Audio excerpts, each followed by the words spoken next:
যেহেতু রাজুকের অনুমোদন নাই প্লাস ইঞ্জিনের যে টাচ নাই, এইগুলার ঝুঁকিটা অনেক বেশি।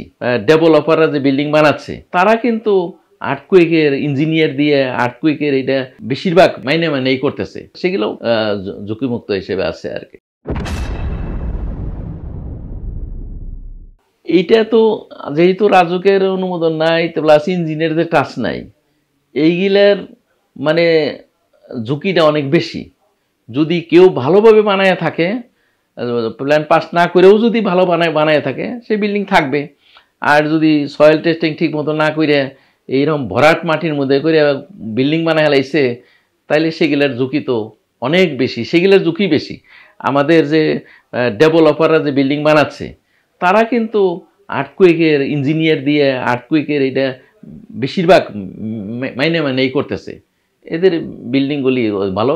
প্লাস প্রাইভেট সেক্টরে যারা বড় বড় বিল্ডিং বানাচ্ছে তারাও ভালো ইঞ্জিনিয়ার দিয়ে করাচ্ছে, ভালোভাবে সয়েল টেস্টিং থেকে শুরু করে সমস্ত টেস্টিং ভালোভাবে করে, সেগুলোও ঝুঁকিমুক্ত হিসেবে আছে আর কি।